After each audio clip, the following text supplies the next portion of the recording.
আমি একজন অজ্ঞেয়বাদী। স্যার, আপনি এর আগে অনেকবার বলেছেন যে কোরআন নিখুঁতভাবে নির্ভুল, অন্যান্য ধর্মগ্রন্থের মতো নয়। কিন্তু এত নিখুঁতভাবে সংরক্ষিত হওয়ার পরেও মুসলমানরা এর ব্যাখ্যা নিয়ে নিজেদের মধ্যে ভিন্নমত পোষণ করে, ঠিক যেমন ইহুদি, খ্রিস্টান, হিন্দু এবং অন্যরা তাদের নিজ নিজ ধর্মগ্রন্থ নিয়ে করে থাকে।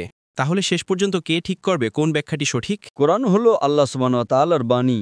অনুবাদ করার সময় শব্দের ব্যবহারে ভিন্নতা আসতে পারে।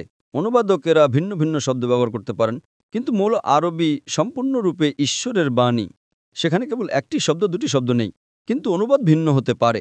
বোঝার ক্ষেত্রে সমস্যা বা পার্থক্য থাকতে পারে, কিন্তু আরবি ভাষায় একই। যখন কোনো পার্থক্য দেখা দেয়, যদি একটা আয়াতে দুটি অর্থ হতে পারে, তখন আপনাকে শরণাপন্ন হতে হবে হাদিসের, যা নবীর বাণী। হাদিস হলো কোরআনের তাফসির। তাই যখন আমরা সহিহ হাদিস পড়ি, তখন সহিহ হাদিস আমাদের আরও তথ্য দেয়। যদি একটা আয়াতের দুটি অর্থ হতে পারে, তখন আমরা হাদিসে যাই এবং যাচাই করি। হাদিসে আমরা তাফসির পাই। কোরআনের তাফসির বা ব্যাখ্যা হলো হাদিস। এতে আরও বিস্তারিত বিবরণ রয়েছে।